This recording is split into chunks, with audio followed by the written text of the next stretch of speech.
This was his baby. He felt he had been wronged by the NBA. This was what he was going to, as a great, well-known showman and promoter. This was what he was going to challenge the NBA and beat them at their own game. And it was sunk by this roguish owner in Cleveland who went behind his back and made a lot of promises about a merger and all of these things, and was underfinanced from the start and managed to get through on a smile and a shoe shine for a long time. Welcome to Good Seats Still Available, a curious little podcast devoted to exploring what used to be in professional sports. Here's your host, Tim Hanlon. Well, as longtime comedian Marty Allen might say, hello there. And my name is Tim Hanlon, and this is Good Seats Still Available, the curious little podcast that is devoted to what used to be in professional sports. Thank you for joining us here on the big show. If this is your first time, we appreciate you giving us a try. If you're a repeat visitor or offender, as we might think, we welcome you back as well. Today is actually almost a quick responsive follow-up to an episode we had just a couple of weeks ago. We had Murray Nelson on the show a few weeks back talking about the origins of the short-lived American Basketball League of the early 1960s, and in particular, Abe Saperstein, the founder of that league, and his role in all of it. But today, we're going to be actually coming at it from a different angle by our friend and sports columnist for the Cleveland Plain Dealer, Bill Livingston, who wrote a book a couple of years back called George Steinbrenner's Pipe Dream, the ABL Champion Cleveland Pipers. And as we mentioned with our chat with Murray Nelson, George Steinbrenner and his role in running and owning the Cleveland Pipers really was a very significant part of the ABL's short history. And a matter of fact, many would say that Mr. Steinbrenner, in his early days in running a sports franchise, soon to be fully in view when he owned and ran the New York Yankees, in many respects, kind of led to the demise of the ABL perhaps sooner than expected, and certainly not in the mind of Abe Saperstein, who had bigger ambitions. But the role of George Steinbrenner, the American Basketball League, and the shenanigans, you could argue, that brought about the collapse of the league and what was to come afterwards, is very much the set of conversation that we'll be having in just a couple of seconds with our friend Bill Livingston here on the show. A quick reminder that Audible, again, is our sponsor today, and we encourage you, please, to give us a try, give Audible a try, and get a free audiobook download and a free 30-day trial of Audible's audiobook service. Go to audibletrial.com/goodseats to get your free audiobook download, and there are over 180,000 titles to choose from, so there's no excuse to not try something. It doesn't have to be in sports history. It could be in, romance or comedy or sci-fi or business. Maybe you like a good thriller. I don't know, whatever you're into, just give it a try, right? Give the whole service a try. A free audiobook download. It's going to be a couple of hours worth your time. You're going to love it as much as I do. You can cancel at any time. It's audibletrial.com/goodseats to take advantage of that. And by the way, by doing so, you'll be giving a little love to our little podcast here. And we could always use a little love once in a while, your ratings, your reviews, but a little coin once in a while from some of our promotional partners, giving them a try, certainly encouraged as well. Again, audibletrial.com/goodseats for your free 30-day trial and your free audiobook download. I love Audible. You should love Audible. Let's all love Audible together, shall we? Okay. That's it for my promotional spiel, and I think now we should segue, shouldn't we? Yes, let's do so. Our conversation, our chat, our very interesting dialogue with Bill Livingston. We're going to talk about the ABL, George Steinbrenner, and the champion of that league, that one-year champion of the Cleveland Pipers, here on the podcast.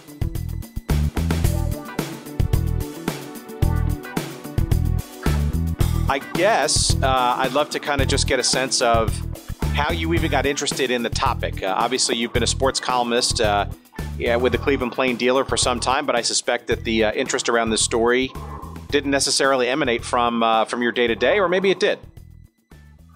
No, I was approached about doing a book on it by a friend who had recommended me to his agent. And I had hoped to sell it to a New York publisher, And they actually liked it at one of the houses, but marketing decided that it didn't have enough of a Steinbrenner tag for New York, and they didn't think it would sell the 20,000 books that they're looking to sell nowadays, especially with a person who, I've written 2 books, but they were both basically local books. So I'd done a month's work of interviewing on it and some research, and I put it aside for a while. And my wife said, well, what are you going to do about the Pipers book? You really ought to look into trying to finish it. Maybe it'll lead to something else. And you'd said that it was a very interesting topic and a neglected part of sports history. And the more I thought about it, the more she was right. I realized she was right, which is not hardly the first time that's happened to me and her. And so I started doing it again. And it would have been a hell of a book 5 years ago before Larry Siegfried died and some of the other people died. But it's still a heck of a read because the story's just so amazing. It really, I just became, as I went through the microfilm of the Plain Dealer and the Cleveland Press and read the day-to-day coverage, the fact that it was Steinbrenner's first professional sports venture, but just the incredible ups and downs and twists and turns and the blustering lies he told to try to keep the franchise afloat, and that they almost got into the NBA on a shoestring and a bunch of promises by George. Well, maybe we should back up a little bit and sort of get a sense of how George Steinbrenner, then the scion of a Cleveland industrial magnate, got involved in basketball in the first place, let alone this fledgling franchise and this fledgling league. Okay, sure. He wasn't interested in taking over the Great Lakes shipping business. It was called Kinsman Shipping. It was basically the Steinbrenner business, though. And his father wanted him to become the head of the shipping. His father, Henry. They're all named Henry or George. It just goes, and the George Steinbrenner we know is George III, like the king. And, it was, I guess there will eventually maybe be a George IV, but you can't really plan on it like you did World Wars, but that's how it was. They were enumerated. And so George had been the Ohio Chamber of Commerce Man of the Year and was a wheeler and dealer in Cleveland and was always interested in sports. And he wanted to make his reputation in a different business than shipping. And the NIBL, which was the National Industrial Basketball League, had a Cleveland franchise, and it had the first black coach of a integrated team in professional sports basketball, certainly. John McClendon, who was from Tennessee State, was Tennessee A&I then, and had been a small college power with 3 straight NAIA championships. And there was a new league starting up. It all began with Abe Saperstein, the owner of the Harlem Globetrotters, who thought he had been promised the L.A. market by the NBA commissioner, Maurice Podoloff. And when the Minneapolis Lakers moved, Bob Short moved them and invaded that market. Saperstein felt he had been double-crossed, although he had already put out, as Murray Nelson pointed out in his book about the American Basketball League, he had already started putting out feelers to owners about starting a rival league. And this was kind of the straw that broke the camel's back, and he then launched the ABL. And George was the front man and the chief owner of a group of 20 or so young guys in Cleveland, all the next generation of prominent families like the Stouffer Frozen Food Company, who invested in the pro basketball team. And his father was adamantly opposed to it and felt that it was foolish to be throwing money at a sports enterprise. So that's how it started. So we talk with Murray, actually. It's our current episode that's out this week as we're recording it. So we got a little bit of sort of the Saperstein background on this, and it piqued my interest even further, obviously, with this particular part, because Steinbrenner obviously became, frankly, a pivotal person in the short history, and maybe the reason why it was a short history of the ABL. But before we go a little bit further there, maybe our audience could benefit from from the understanding that this idea of industrial basketball, right, was a real thing and a very solid thing, and Sure. albeit amateur, but not really fully amateur, right? No, it was a mid-step. It was a midway step between college and the NBA. These guys were Bob Kurland, who had been a great player at Oklahoma A&M, now Oklahoma State, was with the Phillips 66ers. It was large companies that fielded company teams, and they had jobs with the company. Excuse me. And many players felt that they would have an off-season job, and it was also preparation for a business career. And there were some very good players who were in the NIBL, and at sometimes in the 40s, I think they had the Olympic team sometimes was composed of a lot of NIBL players. And in fact, when the Pipers were still an NIBL team, after the Pipers won the AAU championship, they went to the Soviet Union, the first American team to tour there, and it was mostly NIBL players, and many of them were Pipers. And John McClendon took them over because that was considered to be a big propaganda statement that America would have an African American coach leading this basketball team. Sure. So give me some sense then of how Steinbrenner and his group of owners made the jump into, I guess, a fledgling professional league. I got the sense that it wasn't necessarily his idea alone. He might have been sort of coerced or maybe intrigued to jump into the professional ranks. He was intrigued to make his own way and make his own name. And the team, it was very cheap. The team was called the Pipers because the first owner owned a plumbing company. It wasn't the little bagpiper with the tam o'shanter on his head. It was an industrial company, and they were flat broke. He got it for I think $25,000 or something and he certainly didn't put up all of it that he and his other investors put together. And he was not thrilled at having John McClendon as the coach because John McClendon was a soft-spoken guy. George was, by all accounts, not a racist at all, but he wanted a big name. He wanted to make a splash in the papers, and John McClendon was not going to do that for him, even though he was a racial pioneer in Cleveland, the city of racial pioneers, with Larry Doby and Frank Robinson, the first African-American manager, and Bill Willis and Marion Motley with the Browns, and Lenny Wilkins for that matter, and Wayne Embry, the first African-American front office really in the NBA. But George took over the team, and it was a few weeks before he decided that he would keep McClendon as his coach. And when he took over the team, they went to the AAU tournament. And even though they had the best record, the tournament was played in Denver because the attendance would be better. And they won a couple of games and got to the finals. And George wanted to bring them home because the hotel bills were running too high, even though they were sleeping to a room and not in the Ritz-Carlton, whatever that might have been of its day, the Brown Palace or something, I guess. And John McClendon had to go to a friendly banker in Detroit and Denver, and get a loan for the money that enabled them to stay for the final game, which they won. And they were the first Ohio team ever to win an AAU national championship.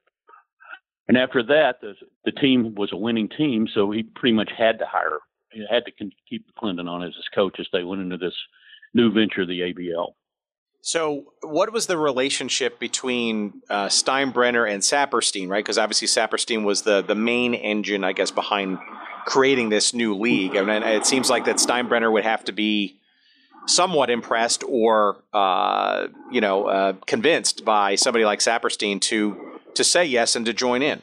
Well, to some extent, but George Steinbrenner pretty much went rogue early. He conducted business in his own way and quickly ran afoul of the league office. But the league was in such financial straits that there wasn't a whole lot they could do about him. They were almost expelled in midseason for not turning over the share of the gate receipts that they were supposed to give to the league, and for playing and they played all over the area. It was like the regionalization of the early ABA teams, like the Carolina Cougars. They played in Columbus, many suburbs of Cleveland, as far away as They as far away as Sandusky and Youngstown, and again in the 7-county metropolitan area, and at some high school gyms. And George kind of did his own deal with Saperstein. Saperstein apparently was a very weak and vacillating commissioner who he owned the Chicago Majors and ran them as a de facto Globetrotters farm team. He just shuffled players between the Globetrotters, whom he owned, and the Majors. If a Globetrotter looked good, he'd bring him up to the ABL team. In fact, they played at Chicago Stadium, not the NBA expansion team, because the Globies were such a big draw in those days. The NBA team, the Packers were originally the NBA team, followed by the Zephyrs and then the Bulls. Had to play at the International Theater, amphitheater out in the Stockyards area. And so, you know, he was pretty much a rogue owner all the way. There were all sorts of disputes that we can get into later about the league office and George. Well, sure. So why were they so peripatetic in the Cleveland region? Was it because they couldn't find a place to play on a regular basis? No, they did it everywhere, really. They wanted to try to, you know, popularize it around the area. But it was part of Saperstein's vision was to play games either at a league city or at a neutral site and play double headers. And they would also play series of games to cut down travel. So they, you know, there was a team in Hawaii. So you went to Hawaii one time, played 3 or 4 games out there. And teams very seldom won in Hawaii because of the travel, because of the, you know, attractions. And according to the late Mike Cleary, who was the first general manager of the Pipers and the first guy ever fired in pro sports by Steinbrenner, and later became the GM of the arch rival Kansas City Steers. It was because the referees were based out there; they didn't travel, and they were of Japanese descent. And he thought that if the Hawaii Chiefs didn't win, they might be on the next boat to Yokohama or something. But they had a tremendous home court record, the Hawaii team. You know, they played a lot of doubleheaders in Pittsburgh, which, you know, this was not a league. There are a lot of, you know, leagues that came and went and that are good, colorful stories. But the difference with the ABL, besides the 3-point shot, is that there were big names in the league. Connie Hawkins was he was the first LeBron. He was the MVP of the league at 19. After he had to leave the University of Iowa, probably innocent of point shaving charges. And there were Bill Spivey, who had been caught up in the Kentucky scandal, was played in the league eventually with Hawaii. And there was Tony Jackson played in the league and made 12 3-pointers in 1961-62 in one game, which would be the record in the NBA. And it was 25-foot shot, which was 1 foot 3 inches deeper than it is in the NBA. So, and actually, a thing that I did that I researched, the first full and the only full year of the ABL, they shot the 3-pointer a deeper 3 than the NBA one, and as deep as the ABA one, at a higher success rate than the NBA or ABA did in their first years.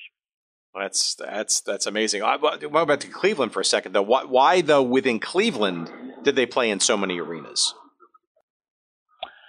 Well, they had arena availability problems. They wanted to play at the Cleveland Arena, and it was owned by the owner of the Barons, a international hockey league team, and they had first call on the place, and its nickname was the Ice House.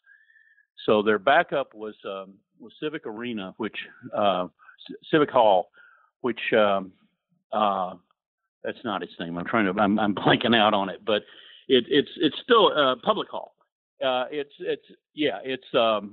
not really a very good basketball arena. It has a stage on it. It was originally used it was the site of a Republican National Convention. They had problems with it was difficult to get to the games, and basically they just wanted to try to take it and let people see the product also around the area. They played in Lorain and Ashtabula and a lot of the suburban areas. and Columbus. There was some thought that they were going to move the team to Columbus for a while, because George had a lot of Ohio State ties, and they didn't draw very well in Columbus either.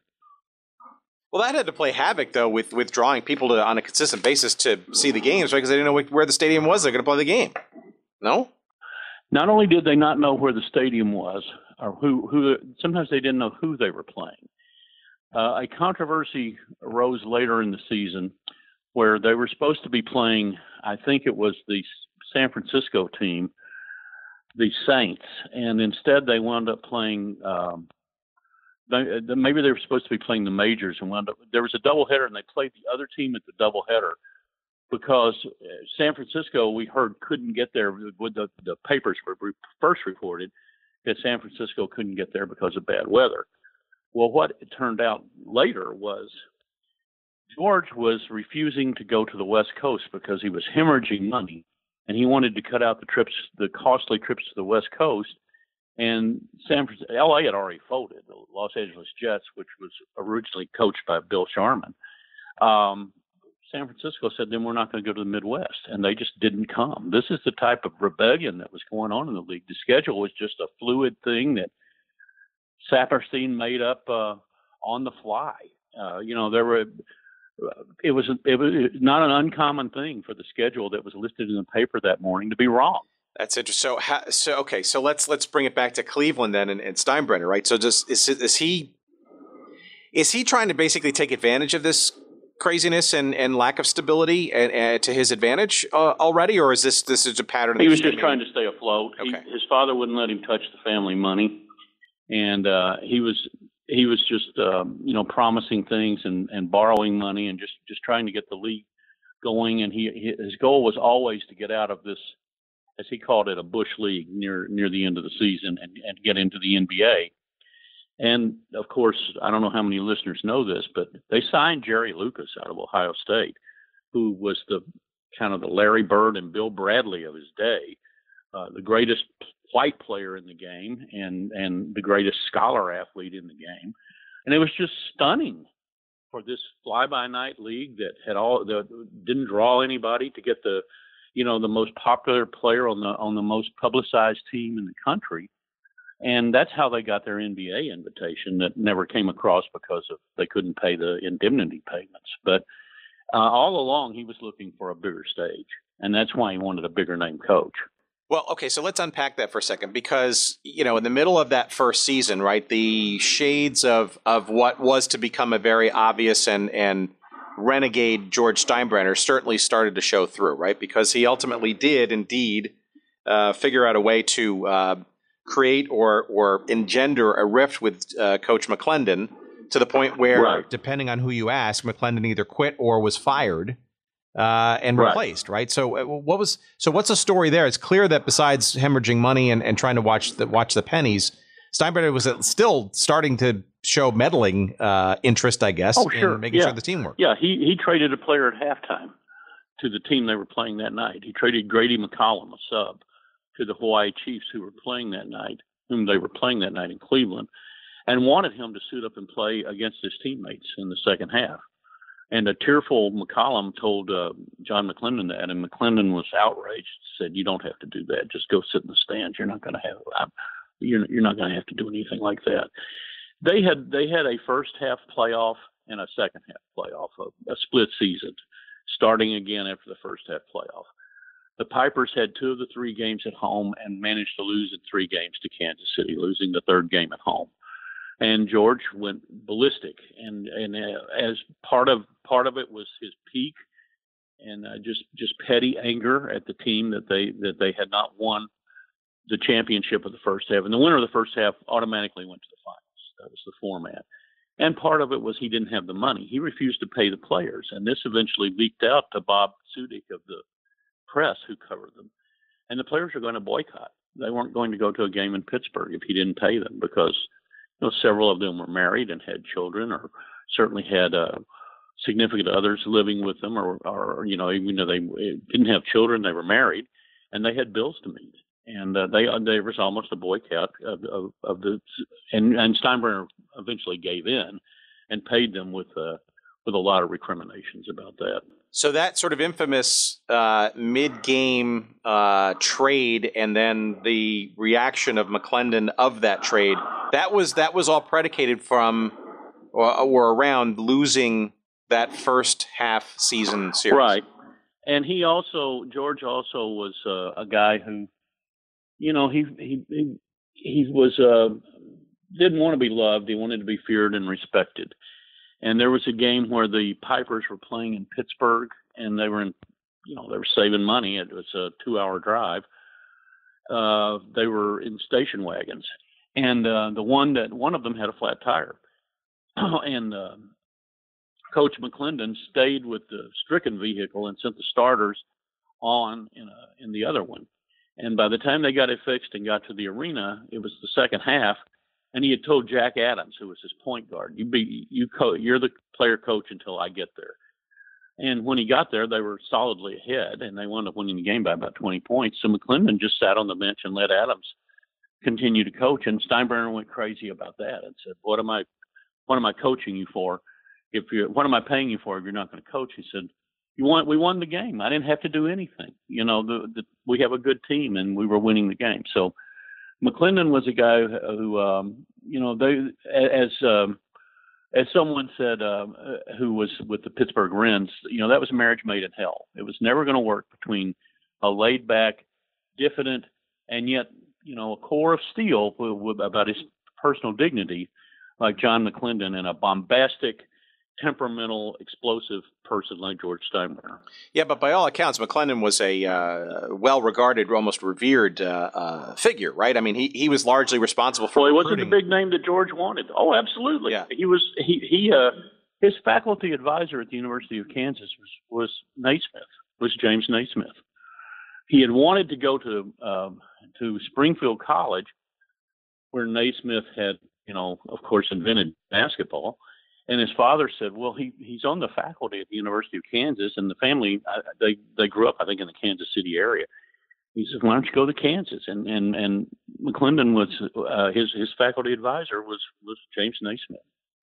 I mean, it's an incredible thing what history you were seeing with John McClendon, a man who actually knew and was given personal basketball tutelage by Naismith. Well, and ultimately a basketball Hall of Famer. I think he was, in fact, inducted twice. I don't know the circumstances, as well as the college basketball Hall of Fame, right? Finally in as a coach also. Oh, there he is, a coach. And that was long overdue because the Tennessee State teams won 3 straight NAIAs, and they were probably as good as the top NCAA teams of the era.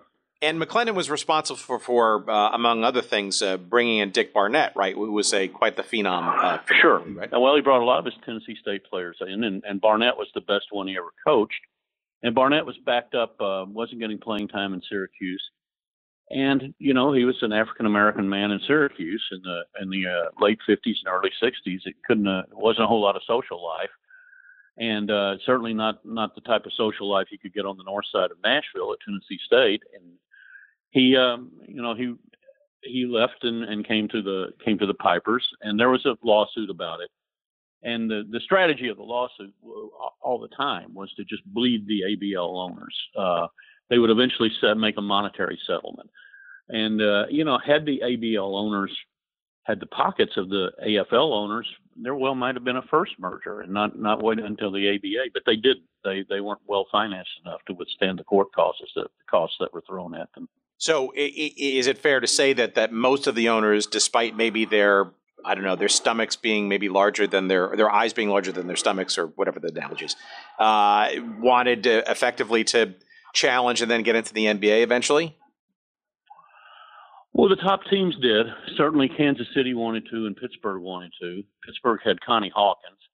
Kansas City had Bill Bridges, and the best team by far overall. They had the overall record. They were 9 or 10 games ahead of the Pipers on the season, and would have won both halves of the overall standings by a solid margin. But that was the league, the Jets folded early, the Los Angeles Jets. That was Sharman was the coach, and actually the player coach at first. it's interesting that he thought the 3-point line was too deep. It was too deep for him anyway. It just became the incredible shrinking league as Washington picked up and moved in the middle of the season to out on Comac, Long Island. Nobody could find it. It was a broken down old place. They played at Uline Arena, which was legendarily a terrible place in the NBA in the 40s when that was the host of the home court of the Washington franchise. And they played in it was in LA. They played at the Olympic, which didn't have room for a standard size court. It was something like 7 feet too short or 10 feet too short, something like that. So it was, it was a league that kind of like the early AFL teams that, remember Frank Ewell Field where the Raiders played, which was a high school stadium. That's kind of what some of the franchises are like in the ABL. You wonder in the age of video that we live in today, if you had some footage of that. It's kind of hard to sort of frame even in my. There's one small clip that I found, and it's the only proof that I ever found that the Pipers lived in. It's a shot of them in the small, tiny locker room after they won the fifth and final game of the end of season playoffs in Kansas City. It was played at a college gym because the municipal auditorium was being taken by the Ice Capades. And I'm pretty sure it's Barnett standing on a bench holding literally a steam pipe that was, running through the little locker room to steady himself and pouring champagne over a teammate's head. It's about 15 seconds long. I got to find that. All right, so let's back up to McClendon. So let's clear up the McClendon story. So did he quit or was he fired or what? As far as you know. He quit and then was given a face-saving job as a kind of a not a public relations man, kind of a community relations guy to go around and make speeches about basketball and about the Pipers. One of the real kind of sad stories I thought that happened was at that time, NFL players, nobody was worth the money that they're worth today. NFL teams had off-season basketball teams. And Jim Brown was a very good basketball player, along with a Hall of Famer, of course, in football and in lacrosse. And he was the big draw of the Browns off-season team. They were playing the Steelers in a game at the Cleveland Arena. And the usual thing would be if the Globies if the Globetrotters were the first game, half the attendance would leave after the Globetrotters game. They didn't rather than watch the ABL game. And the Browns, the NFL teams, football players playing basketball, had nearly the same effect. Well, when they're coming in, he's now got McClendon. He's got Sharman as his coach. He's got McClendon as a community affairs guy. He has McClendon coach the Browns team in a game where one of the Steelers wore a slouch hat during the game, and there was a lot of, not Globetrotter type antics, but there was a lot of razzing of the Steelers, and it was just kind of a sad thing to think of a man who had done as much as he had done, as John McClendon had done in basketball, and this great racial pioneer to be reduced to coaching in this kind of charade of a basketball game because he was still, Steinbrenner still could tell him what to do. Well, okay. So with McClendon basically on the sidelines, figuratively and literally, why Bill Sharman of the now folded LA Jets? What was so magic about him, and why did Steinbrenner insist on getting him as the coach for the rest of the season? Well, he was a big name, and George had heard good things about him. George didn't really know a whole lot about basketball. He was very excited to have signed Larry Siegfried. He was the only NCAA player of any note who came to the Pipers. And Siegfried was a defensive player. With Boston, he was a stopper in the backcourt stopper, not a flashy, flamboyant, high-scoring player at all. But he did know about Bill Sharman, and he knew Bill Sharman had a big name. George liked baseball. He had been a part-time baseball coach at Lackland at a Lockbourne Air Force Base in Columbus, where they played the Ohio State freshmen and got tattooed. And he knew a lot about baseball, and Sharman had also been with the Dodgers.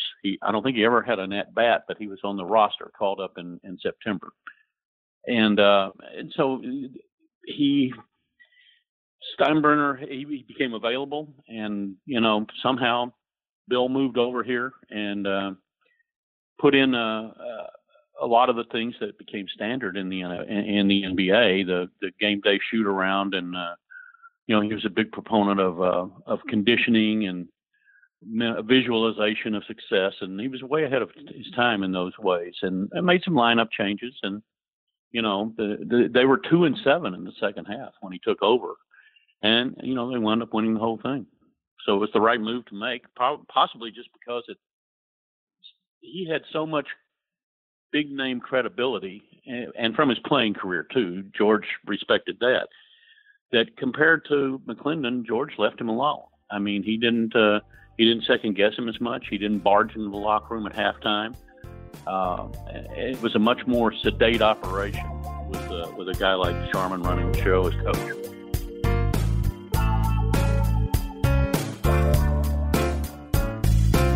Okay, friends, sorry for the interruption. Just wanted to quickly remind you that today's episode of Good Seats Still Available is brought to you by our friends at Audible, the premier provider of digital audiobooks with over 180,000 titles to choose from in just about every genre you could think of.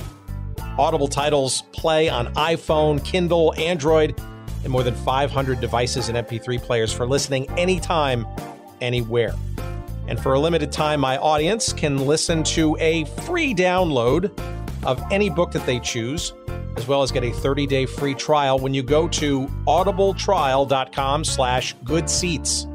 That's audibletrial.com/goodseats.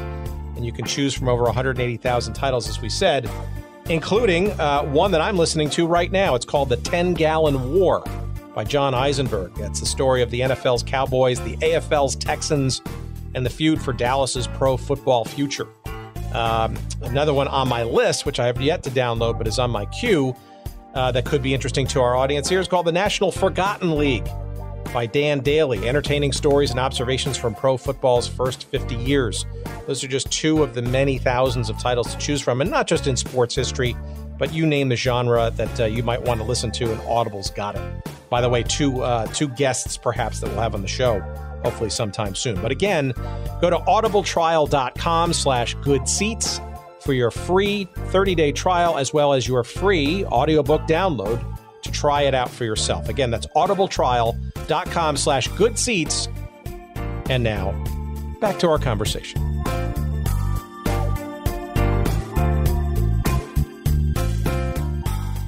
Yeah, it's interesting because I looked too at the stats, right, at the actual ABA finals, the actual final series, and it wasn't necessarily a clear shot there either, because Cleveland lost the first two games to Kansas City in that series. Lost them big. It reminded me of the Cavs comeback against the Warriors last year when they lost the first two games by 48 points combined. They lost big, and they won two buzzer beaters here. They won on a Dick Barnett hook shot at the buzzer, and on a Connie Durking jump shot. Or no, Durking was a hook shot, and they called Barnett's a hook shot, but I'm told that it was his usual kind of, contorted fallback jumper deep from the corner. It might have been a three-pointer nowadays. I guess it wasn't, because they did have the corner three. I guess it was just a deep two. But and they went back out there after. That's a whole story too. They almost forfeited the final game of the ABL finals. We can get into that later on, or I can talk about it now. Yeah, let's set the tone. So just to put this in context for our audience, I mean, I'm looking at the stats here. The first finals that the Steers of Kansas City and Cleveland Pipers played, I mean, it was basically every other day from April 1st all the way to April 9th. So basically 1 day break, and Kansas City pasted Cleveland by 25 in the first game on April 1st, 1962. And it looks like they won, Kansas City did by, 20, 30, well, the Cavs had also, points. The Pipers had also had to survive a sudden death tournament to get to the ABL finals. Every team that was, there were 7 teams left, and 6 of them went into a series of sudden death games. And the Pipers had to win 2 of them. They beat San Francisco, against whom they did not have a very good record, and then they beat, I think it was New York in the second game, and had to play like the next night at the start of the finals. And they could not get into the arena, the Municipal Auditorium in Kansas City, so they played at Mason Halpin Fieldhouse. It's on a small college campus, Brockhurst College in the Chicago area, and in the Kansas City area. I'm sorry, and apparently there was no one there, including Steinbrenner, except Pipers players, McClendon and Sharman. Everyone else was Kansas City fans. But George, before they wanted to play in the game, George said that he had been told that he had been promised by Saperstein, and there's no proof of this, it's just his word, that the championship game would be played at the East Division's winner. Well, that's kind of spurious, because the East Division was not guaranteed a spot in the finals once this sudden death thing came up. I mean, it could have been San Francisco against Kansas City, and there is no East Division team. And Kansas City, rightfully, I think, said, well, you had 2 of the 3 games in the first half playoff at your place. We have the best record. It's only right that we have home court. And Steinbrenner said that they then would not go, that they would forfeit the game. He said, and Kansas City had booked flights for them, seats on a flight to Kansas City, and the Pipers canceled them. And there was no game the day that it was scheduled. And Saperstein finally belatedly got involved, and this was considered proof of what a weak commissioner he was. He finally sent a telegram and said he settled the dispute in the traditional sporting gesture of flipping a coin, and Kansas City had won, so the game would be played in Kansas City. And George left it up to the players, who, of course, wanted to play. And at one time, Saperstein also offered a co-championship. Kansas City and the Steers and the Pipers could be co-champions, and both teams indignantly turned that down. Certainly Kansas City did, because they were ahead at the time 2-1. So they wound up playing the game out in Kansas City with a place that seats about 3,000, and I guess it was 3,000 or so was the attendance, and apparently it was close to 1,000 over what everyone reasonably thought the capacity could be, almost all for the Steers. And the Pipers won 106-102. So they won 2 buzzer beaters in a close game, and were champions. Well, so to Steinbrenner's delight, right, an actual championship. But it didn't seem like that was long-lived, because, pretty soon thereafter, or was it before they're winning the championship, that the whole machinations with Jerry Lucas and the eye on the NBA sort of? Well, at first they were almost expelled. There was the expulsion meeting about not meeting with the not having reported the gate, and not having turned over the league share of the gate, not playing in big enough arenas, not wanting to go to the West Coast, openly flirting with the NBA, which it turns out a lot of teams did. I mean, in Julius Erving's biography, he says, I found out the Nets had been negotiating with the NBA all along. I didn't even know it was legal to talk to the other league if you were in the ABA. Well, the Pipers were doing that long before then. But they, after they won, he knew that they were not going to succeed in this league that was really crumbling before everyone's eyes. And he said, we're putting all of our eggs in one basket. We're going to try to sign Jerry Lucas. And everyone laughed. And he said, if we sign Lucas, we can play in a church league and sell out the house. How did Steinbrenner convince Lucas to make a bolt, I guess, for not even an ABL game or team, right? How did he convince him to do it? Well, no, at the time they were still going to play another ABL season, but the goal was always to try to get an NBA invitation and just jilt the ABL. Well, he was very canny about it. Lucas had said all along, many, many times, that he was not going to play pro basketball, that he didn't want to live his life in out of a suitcase, that, he was a Phi Beta Kappa, in the School of Commerce. Those aren't the Greek letters. There's some other ones for commerce, but the equivalent of Phi Beta Kappa. Extremely bright guy, very serious young man, a great representative at the Olympics. The most popular guy, would be mobbed by fans in Rome after games in 1960. And he had been on that NIBL team that McClendon coached in Soviet Union. As a couple of collegians were there, and Lucas was the big name. Lucas, they got him by Cincinnati offered him 3 years for $100,000, and Steinbrenner just snorted at that and said, "You won't get this guy. You won't get this boy with money." And what they did was they offered him a portfolio of stock options, which turned out to be worthless, a position in the future with the shipbuilding company or with other businesses that they would connect him with in Cleveland. And basically, they pitched a business career to him and life after basketball. And it was only for 2 years, not 3 years, that they signed him. And then he could, assess how he liked it. And they had also promised him that it would be a shorter season because he was already troubled by his knees. And that's how they got him. It was what he was looking for. They showed him that they had lost $125,000 in 1962 money, and he wasn't fazed and took their offer. And what happened as a result of that? Can you give our listeners a sense of what kind of ripples that caused? Like a bombshell. I mean, Lucas had played golf with the Cincinnati Royals, who had his NBA rights, the day before, and didn't say anything to them that he was meeting with the Pipers the next day to sign. Didn't give them any indication whatsoever. And the general manager of the Royals said it was like Pearl Harbor. Here he is smiling at us, and we're getting bombed. The next day we find we're getting bombed. And he said, "I don't think Lucas is the All-American boy he presents himself to be." And Lucas was the kind of guy who kind of told people what they wanted to hear. He discerned what their expectations were and was willing to string them along to some extent.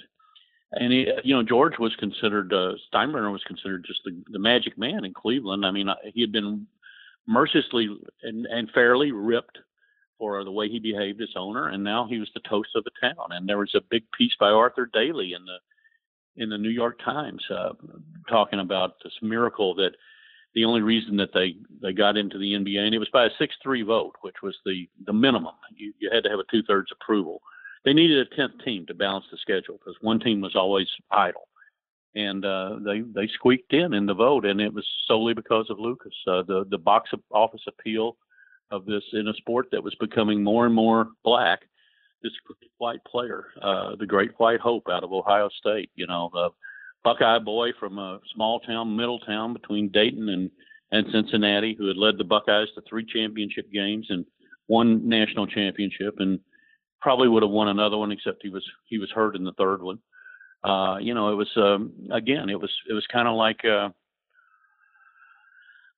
World Football League team or something signing O.J. Simpson or something right out of college. It was just nobody could believe it. All this stuff repeats itself as another theme we sort of see in this podcast as we go on in the weeks and months ahead. This seems like it's history repeating itself over and over and over again. So all right, so back up though. I'm still fuzzy on. So Lucas gets signed, and the intention is to play in the ABL, or they decide not to. And that's what they were saying publicly. Okay. That's what they were saying publicly. But what was going on behind the scenes then? Yeah, and then the George said that that Saperstein had given him carte blanche. That was the term he used, to negotiate basically for a merger with the NBA. And Murray Nelson's book says that Saperstein said that Saperstein said Saperstein had the carte blanche. But that quote appears in the Plain Dealer in contemporaneous coverage, with Steinbrenner asserting that he had, after the offer came out, that he had been given carte blanche by Saperstein to negotiate mainly for the Pipers, but also with the view of a wider merger. And I think it was 6 weeks or something like that before they after they got Lucas that they were invited into the NBA by the 6-3 vote. So Saperstein must have been devastated and then angered. Oh, he went crazy. He was in Japan or something. And people knew that the NBA people knew that he was a very litigious guy. And he sent telegrams warning that there would be legal action. And he came back and got the other ABL owners to commit to having another season. And he was fully prepared to sue their pants off, and the NBA, again, this wasn't the burgeoning sport of pro football that was just rocketing past baseball in those years, or starting to move past baseball, certainly with Unitas and the sudden death overtime game and all of that. This was not the new American craze. It was still just basketball, which was nothing like it is now. Ohio State was the most popular team probably in the country, counting pros, and they were not on TV until March. Was their first televised game for an undefeated team. Their Lucas's junior year. It's just unimaginable now. When they won the national championship, when Lucas was a sophomore, they got back at the Cow Palace. They got back into San Francisco at their hotel, and there was nothing to eat at the hotel. They went out looking for some place where they could get something to eat, and they found a bar and grill that was about to close up. And Siegfried was the oldest player and the captain of the team and the leader. And he told the owner, he said, well, could you just let us in? Because we just won the national championship. And the owner said, of what? There was no Final Four telecast then or any, it was the Cavaliers had West and Robertson at a Black History Month thing about 15 years ago. And they both agreed. West said it, but Oscar totally agreed. West said, when we played in the NBA, it was a minor league that presented itself as a major league, but it was a minor league. And that's, the ABL was even bushier league. That's all right. So they sign Lucas, the entreaty by the NBA occurs. They're basically accepted. And they get to do nothing for the season. Well, because they couldn't meet the indemnity payments to the entrance fees and the payments to the Royals for infringing on the Ohio market, although it's 250 miles away down on the Ohio River and Cleveland's up on Lake Erie. Steinbrenner lied about that he had paid all along, and it came out the Royals said charged that they had missed all their payments, and they showed a bounced check that payment to a player that they're $3,000, and there wasn't enough money in the till for that.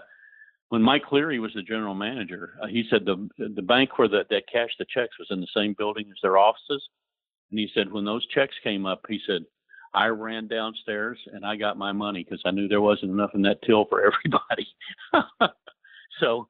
They had a meeting in New York at the Roosevelt Hotel, and on a 9-0 vote, the offer was rescinded on insufficient funds. And there was an attempt by some other groups in Cleveland to buy in or take over the franchise and try to save it, but George wasn't going to give it up, and he never could produce proof that he had the backing. So that was that's kind of the way it went. Where did the Kansas City Steers come into this? Because there was some kind of merger effort. Was that sort of part of the game? Yes. There was this was another thing that Steinbrenner did behind Saperstein's back, basically, and Cleary and a couple of one other source with the Wrens confirmed it, that there was a plan to take the best players from the Kansas City team and the Cleveland team, and kind of with Lucas, and that would have been an early super team. Lucas signed a contract only with the ABL, and when that became void with the Pipers when the Pipers folded, he was a free agent. He was the first actual free agent The NBA was throwing all kinds of money at him to get him to sign. But they just, I think it was going to be Bill Bridges was going to play there, and Bumper Tremolin was going to be part of the merger. And it's in the book. I can't remember. Those were Bridges was easily their best player. But this too was just too little too late. So in essence, Steinbrenner boxed himself into a corner. He played the game, lost it with the NBA, obviously had already backed out and was certainly not going to go back to the ABL. So that's pretty much kind of ended his pursuit then, I guess, right? Right. He had tried to enlist the San Francisco Saints owner, and this guy kind of played him along and then backed out at the last second. And that was kind of really the death knell that he just wasn't going to be able to turn up the money after that. But he tried to, he did the right thing by his investors. He took an entire ore ship and turned the profits for however many months it took to repay their money. He took the profits from that and repaid all of his investors, which restored his good name in business circles in the city of Cleveland anyway. And there's a story, a guy that, Tony Tomczyk, who was the guy that Albert Bell threw the baseball at, the Sports Illustrated photographer, in 1995, fired a ball from the outfield at him when he was taking long-range shots of him for a cover story. Tony had been signed by Steinbrenner to do glossies for the team before the season opened, and the Berlin Wall went up, and Tony was in the Army Reserve, was called back to active duty. And he never got paid. He was promised $250, and when he was discharged, he came back and blew right past the secretary, marched into George's office, and started reading him the riot act and saying, "I was serving my country, and you can't pay me the crummy $250 you promised me. You ought to be ashamed of yourself." And Steinbrenner said, "The check is in the mail." And he said, "That's what you always say." And he stormed out. And he said later that week he got a check he got a letter in the mail from Steinbrenner, and he opened it up, and it was for $500, double what he had promised him. George always did these type of things. Apparently, he did terrible, thoughtless, impulsive things to people and tried to throw money at them to fix it. He had some, he certainly was not an amoral man with no conscience. He did have second thoughts. And I guess so how did this play out against the schedule of the ABL? So when was this rescindment, if that's the word? Well, now they were down to, first of all, back in the expulsion hearings, there was no way they were going to expel them because they were down to 7 teams then. You didn't want to have the league to continue to shrink. So they limped into the season, and the league folded on New Year's Eve, 1962. Yeah, 1962, and the Steers were proclaimed by Saperstein champions of the second season. In fact, I have seen the late Mike Cleary had a little ring that he said we probably got it for about $35 back then, which $35 back then was, I don't know how much, but it was a lot more than $35. But it had the University of Texas Longhorn head on the side, and it said ABL Champions 1962-63 Kansas City Steers, and they had gotten permission from the University of Texas to use the logo. Interesting. So, but when during that ABL season did the Steinbrenner saga play out? Where was the ABL playing and this sort of played out, or they didn't even. He was done by late August, and the league started up, and it was some funny stuff about the NBA knew that this league wasn't going to make it. Now, I mean, it was just they did crazy stuff, like there was a proposal to play 2 30-minute games instead of one 48-minute game, and they tried it one time and took a poll of fans afterwards, and nobody liked it, so they didn't do it again. But they were just trying everything to, they had a prize fight bell that would ring when anybody made a 3-point shot, because it was like the knockout shot or something, and they promoted it like it was a home run in baseball. There was a game in where Auerbach was there, and it was just like vultures coming over a a herd of cattle in the desert that were dying, and they were all scouting, and a fight broke out. And I'm trying to right now I can't think of the name of the player, but this player ran to the bench and wrapped his shooting hand in a couple of towels and went back and started punching people. It wasn't his first rodeo. He had done this before, but he didn't want to hurt his shooting hand because NBA scouts were there to see what, to evaluate talent, and maybe he would get a job. So, okay. So at the end of all of this, and I'm still trying to get, and I couldn't sort of get this from Murray Nelson, and I still haven't really heard it from you. I'm wondering what the level of friction and or animosity might have been between Messrs. Saperstein and Steinbrenner, because I can't imagine it was nothing, given all this. Oh, I think it was pronounced. It's just that the stories that I read, they're all dead. That I read didn't have anything from Saperstein about it. But this was his baby. He felt he had been wronged by the NBA. This was what he was going to, as a great, well-known showman and promoter. This was what he was going to challenge the NBA and beat them at their own game. And it was sunk by this roguish owner in Cleveland who went behind his back and made a lot of promises about a merger and all of these things, and was underfinanced from the start and managed to get through on a smile and a shoe shine for a long time. Why do you think Steinbrenner ostensibly never went back to pro basketball again and moved on to things like the Yankees and other endeavors? Well, I think baseball was probably his first love anyway. He had been an assistant football coach at Purdue and Northwestern also. I think basketball was just what came along in Cleveland as an opportunity. He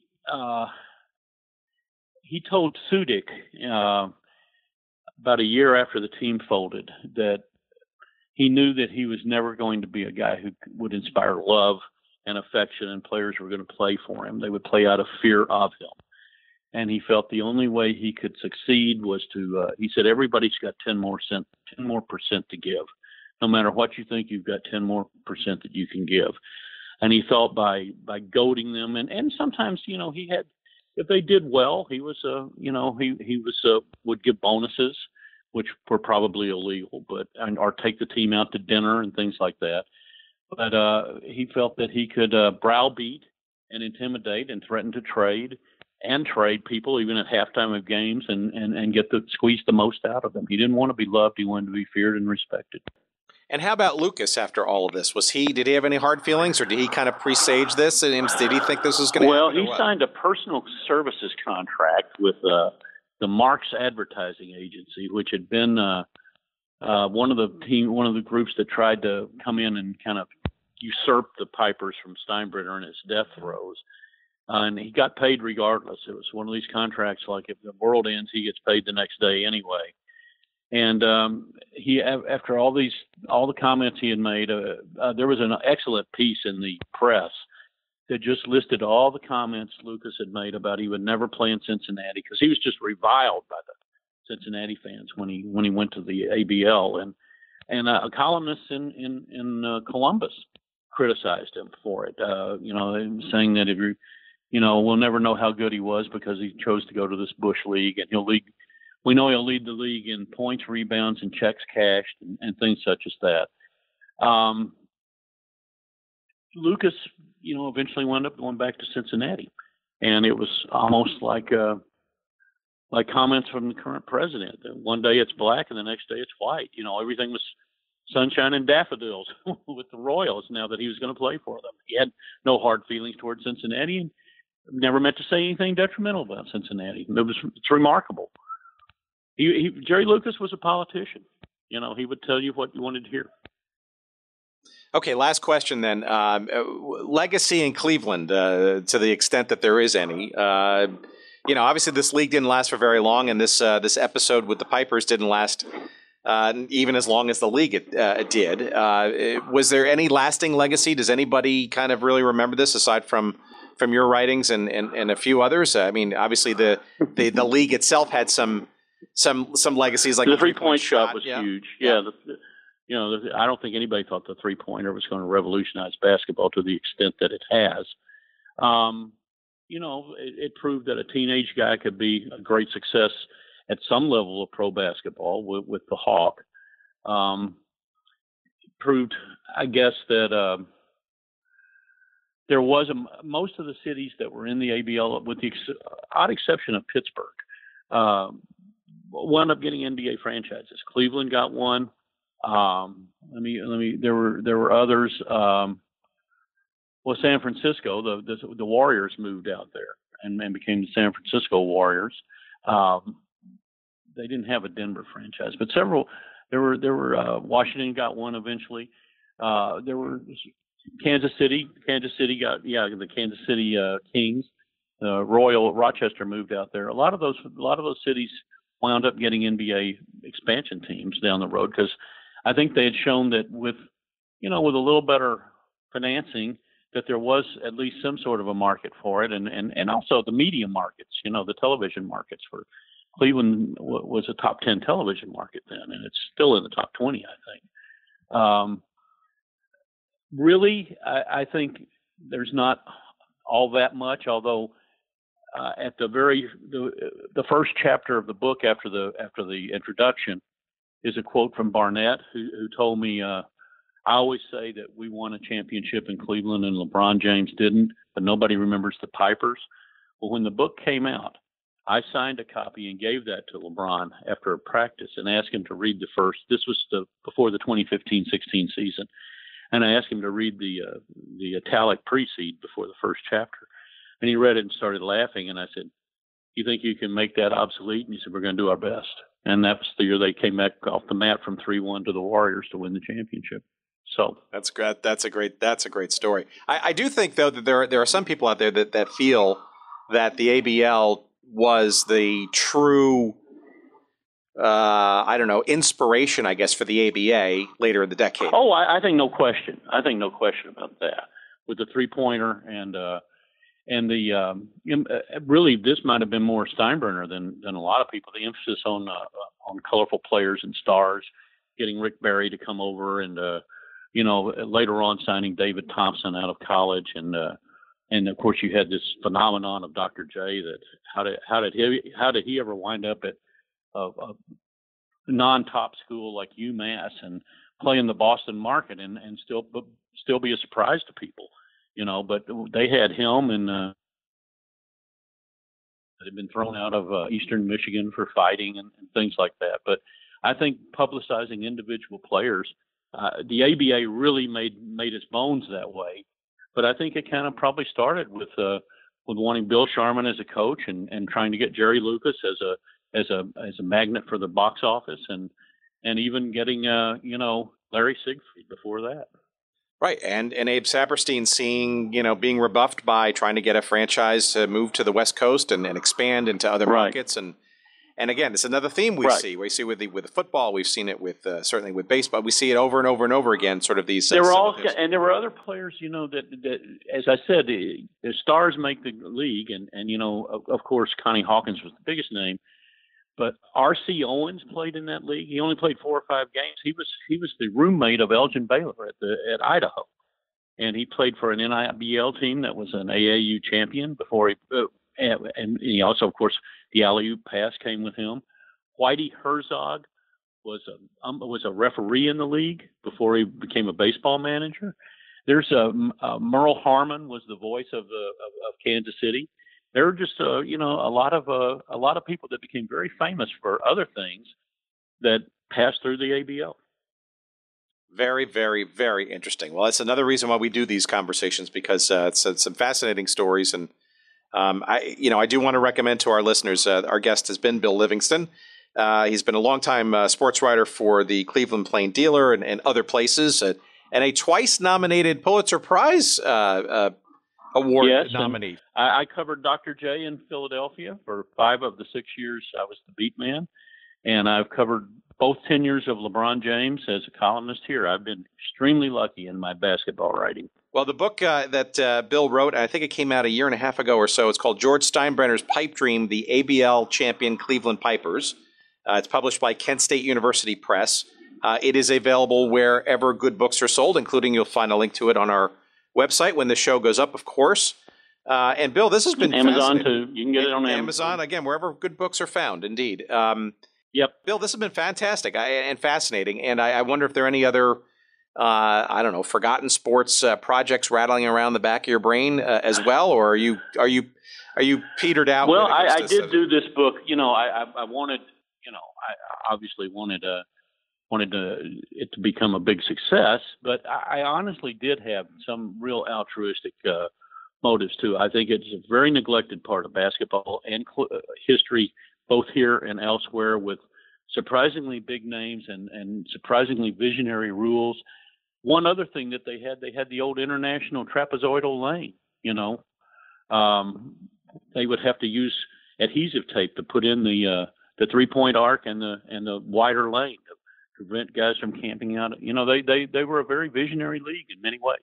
Just didn't have the money. Well, Bill, thank you so much. This has been a tremendous story, and we appreciate your taking time to walk us through this story, and hopefully it'll pique some interest for folks maybe who didn't know the story or certainly haven't read your book, and we'll hopefully pick up a copy to do so. All right. Well, thanks for having me. I enjoyed it. Bill, it's been my pleasure. Thank you.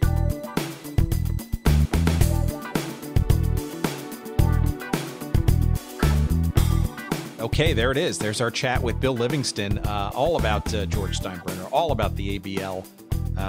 Fun and frivolity to be had by all. What a time it must have been.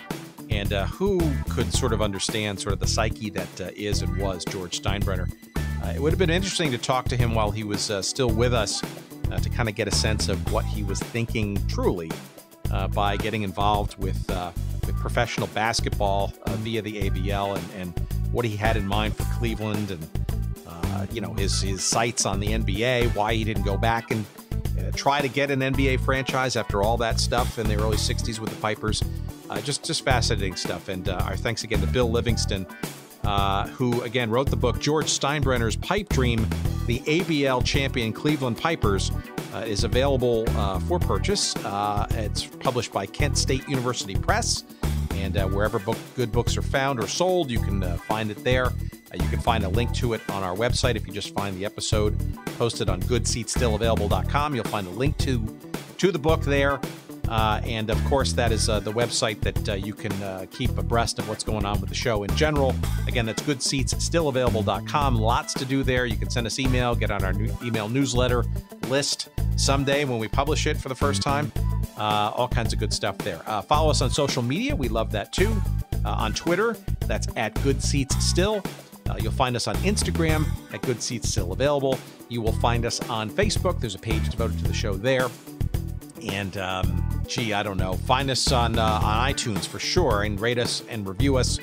We appreciate that immensely. That helps generate some heat for the show within the iTunes algorithm.